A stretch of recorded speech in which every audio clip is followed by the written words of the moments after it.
Assalamualaikum warahmatullahi wabarakatuh dan selamat sejahtera. Hai, apa khabar murid-murid? Bersama lagi dengan saya Cikgu Amizam untuk mata pelajaran sejarah pada minggu ini. Okey, tajuk kita pada minggu ini yang akan murid-murid belajar ialah sumber sejarah. Pada minggu lepas murid-murid telah belajar tentang pengertian sejarah.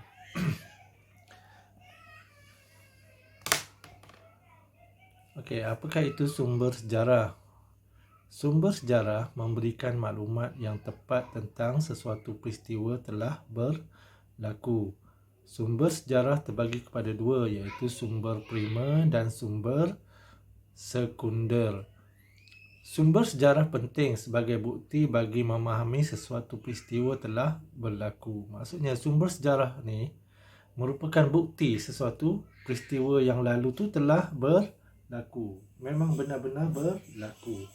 Kalau sesuatu peristiwa tu berlaku pada suatu masa dahulu tapi tak ada bukti, tapi orang tahu cerita tu, dia akan jadi legenda. Contohnya Puteri Gunung Ledang kan. Legenda Puteri Gunung Ledang. Cerita ni sudah zaman berzaman tapi tak ada bukti yang Puteri Gunung Ledang tu wujud. Jadi dia hanya sebuah legenda dan tidak boleh diangkat sebagai sejarah. Sama juga dengan legenda Mahsuri kan, dekat Pulau Langkawi. Tak ada bukti cerita tu walaupun dikatakan benar-benar berlaku suatu masa dahulu, tapi tak ada bukti.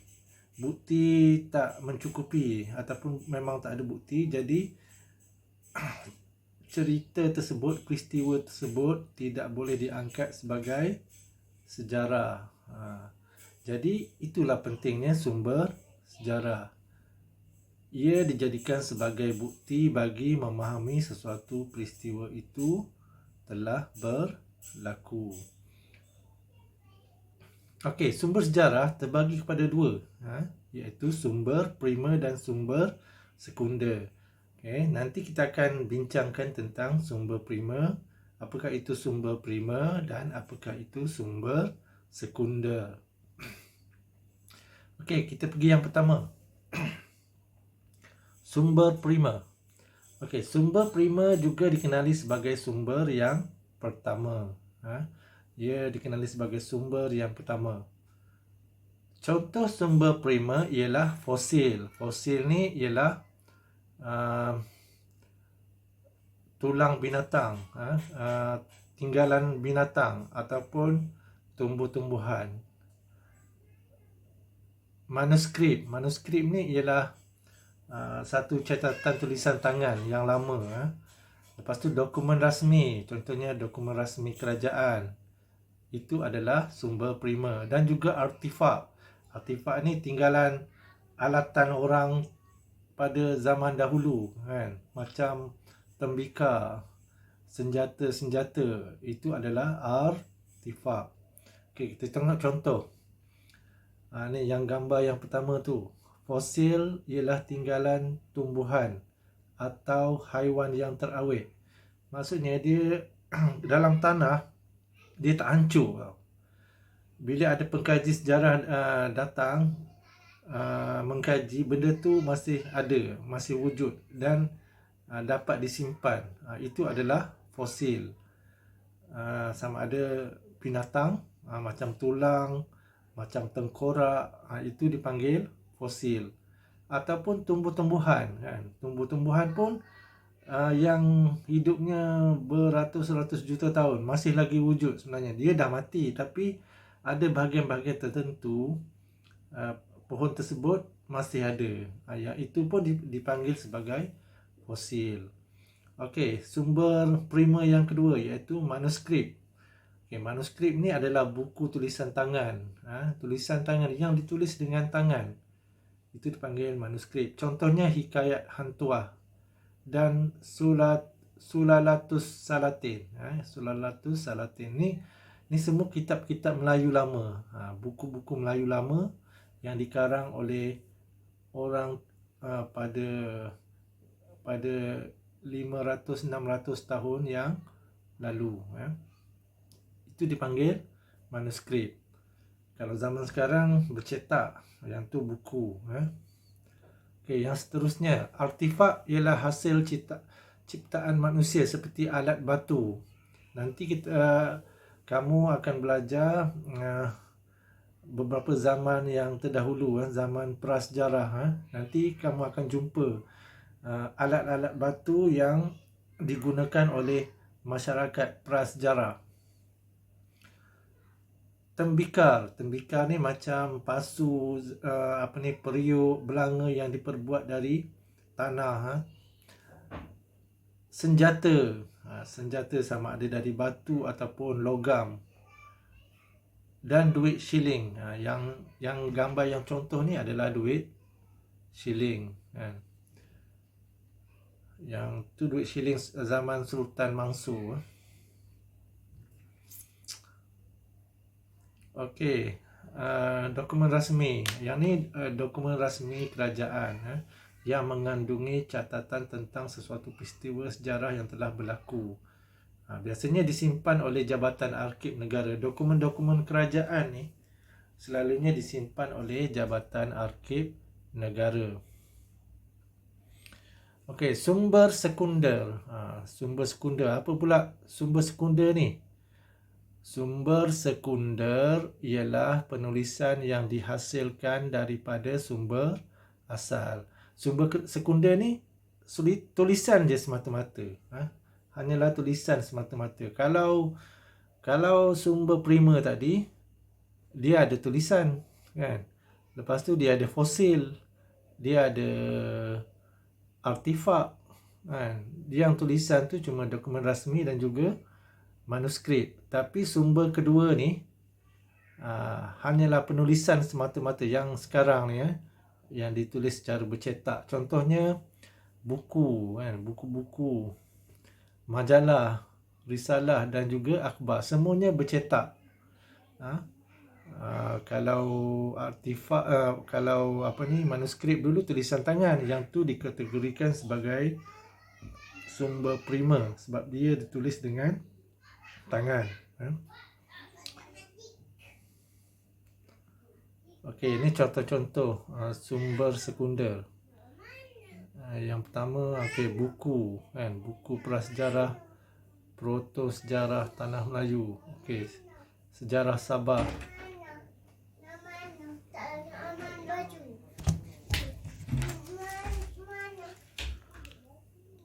Okey, majalah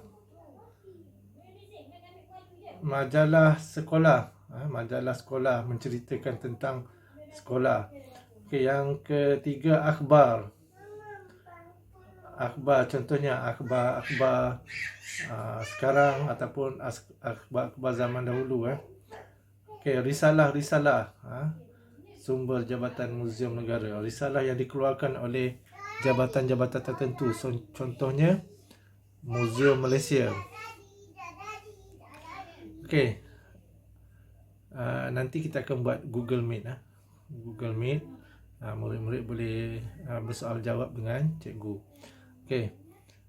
Latihan di rumah. Okey. Latihan di rumah. Buat latihan ini dalam buku tulis. Nanti murid-murid rujuk halaman 6 dan 7 buku teks. Kalau tak ada buku teks, nanti cikgu akan masukkan dalam grup kelas. Halaman 6 dan 7 tu berkenaan dengan sumber sejarah. Okey. Yang pertama, nyatakan maksud sumber primer dan sumber sekunder. Okey, nanti murid-murid tulis maksud sumber primer dan sumber sekunder. Okey, ni. Okey, yang ni contohnya. Okey, sumber primer. Apa itu sumber primer? Sumber primer juga dikenali sebagai sumber pertama. Contoh, okey, yang ni. Okey, soalan kedua. Okey. Dan sumber sekunder. Yang sumber sekunder yang ni lah. Sumber sekunder ialah penulisan yang dihasilkan daripada sumber asal. Bagi contoh, apa dia sumber sekunder tu? Okey. Lepas tu, apakah kepentingan penggunaan sumber sejarah? Apakah penting penggunaan sumber sejarah? Okey, yang ni kan, yang pertama tadi, yang cikgu ajar tadi. Sumber sejarah penting sebagai bukti memahami sesuatu peristiwa telah berlaku. Okey. Yang ketiga, tampal gambar-gambar berikut ke dalam kotak sumber primer atau sumber sekunder berdasarkan pemahaman yang kamu belajar hari ini. Nanti murid-murid ulang balik video ni, okay. Lepas tu cuba fahamkan, kemudian nanti murid-murid kategorikan gambar-gambar yang cikgu masukkan. Ada 12 gambar. Okay, dalam 12 gambar nanti murid-murid letak yang contohnya yang ni, yang pertama ni batu bersurat. Kategori dia sumber primer ke sumber sekunder. Okay, nanti murid-murid buat dalam buku tulis. Okay, jawab 1, 2, 3 yang soalan 1, soalan 2. Lepas tu yang ketiga, okay, buat petak. Okay, sumber primer. Contohnya batu bersurat. Murid-murid kalau ada printer, murid-murid print, kemudian ambil yang ni tampal dalam buku. Okay, ni keratan akhbar. Sumber primer ke sumber sekunder? Okay, buku Malaysia kita ni, buku ni, sumber primer ke sumber sekunder? Ni tulang manusia. Ni tulang manusia kan. Kategori dia apa? Sekunder ke primer? Primer ke sekunder? Majalah. Okay, yang ni risalah. Warisan seni bina ni. Okay, risalah. Okay. Kemudian yang ni duit lama, duit shilling lama. Okey, ni kitab tulisan tangan ni. Apa? Primer ke sekunder? Warta kerajaan, yang putih ni warta kerajaan Okay, yang putih ni warta kerajaan. Primer ke sekunder? Yang ni primer ke sekunder? Dia warta kerajaan, dia dokumen rasmi Okey, yang ni, yang Mesir ni kan, primer ke sekunder? Okey, buku masyarakat di Sabah ni primer ke sekunder? Okey, keratan akhbar ni, surat khabar lama ni, surat khabar Merdeka ni, primer ke sekunder? Nanti murid-murid buat macam ni kan. Nanti yang ni cikgu dah tunjuk contoh macam mana nak buat. Okey, ni contoh format latihan. Murid-murid keluarkan buku tulis. Okey, tulis hari Rabu. Okey, kemudian tulis tarikh hari Rabu hari ini, iaitu 27 Januari 2021. Kemudian tulis tajuk, sumber sejarah, standard pelajaran, tulis. Kemudian jawab yang soalan 1 dulu. Nyatakan maksud sumber primer dan sumber sekunder. Apakah maksudnya? Yang primer apa? Kemudian sekunder tu apa? Okay, yang kedua, nyatakan kepentingan penggunaan sumber sejarah. Kepentingannya apa? Murid-murid bina ayat sendiri. Okay, yang ketiga, lihat gambar-gambar berikut, kemudian labelkan pada kotak sumber primer atau sumber sekunder. Okey, yang ni dipanggil latihan sesuai padan ataupun mix and match. Jadi nanti murid-murid kalau ada printer, printkan gambar-gambar ni, okey. Printkan gambar-gambar ni. Nanti cikgu akan masukkan slide PowerPoint dan juga gambar ni dalam bentuk words.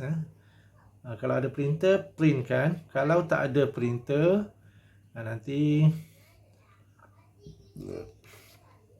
suruhlah mak ayah tu datang ke rumah cikgu di Mangga 5, nombor 53 Mangga 5, ambil dekat luar tu. Nanti cikgu letak dekat luar yang cikgu dah print gambar-gambar ni. Tapi hari ni cikgu tak ada lah. Minggu ni cikgu tak ada. Hari Ahad hari Ahad minggu depan baru cikgu ada dekat Jalan Mangga tu. Okey, jadi datang pada hari Ahad ni. Kalau tak ada printer, boleh datang kat rumah cikgu untuk ambil kertas bergambar ni untuk murid-murid buat latihan. Okey, yang ni semua tulis tangan, bukan print yang ni. Bukan print yang ni, tampal tak. Ni semua tulis tangan, murid-murid tulis tangan. Okey, sumber primer. Lepas jawab soalan 2, okey, murid-murid jawab pula soalan ketiga kan. Buat petak. Buat sumber pertama pula dulu, sumber primer dulu. Kemudian cari gambar. Gambar mana sumber primer? Okey, kerat, gunting. Okey, gunting, tampal dekat sini. Okey, tampal dekat sini kan. Kat sumber primer. Lepas selesai 6 gambar ni silap sebab gambar ni ada 12. Jadi 6 ada 6 gambar sumber primer dan 6 gambar sumber sekunder. Jadi tampal semuanya 6 gambar. Bila dah selesai 6 gambar sumber primer, buat pula sumber sekunder. Jangan buat terus yang dua-dua ni. Buat satu-satu dulu. Mula-mula sumber primer dulu. Takut nanti tak muat kan. Bila dah buat siap-siap kotak ni nanti tak muat. Okey, buat yang pertama dulu, sumber primer dulu. Pilih gambar yang sumber primer dulu. Sumber primer dulu, kemudian tampal dekat kotak sumber primer ni. Kemudian barulah sumber sekunder. Buat petak juga. Kemudian cari yang mana sumber sekunder. Kemudian tampal dekat bahagian kotak, dalam kotak sumber sekunder. Okey, bila dah siap, nanti insya-Allah selepas 4 hari bulan PKP, kalau PKP tamat dan kita dapat sama-sama ke sekolah, cikgu akan tengok kerja murid-murid dalam buku tulis tersebut. Okey, sekian. Terima kasih. Assalamualaikum warahmatullahi wabarakatuh.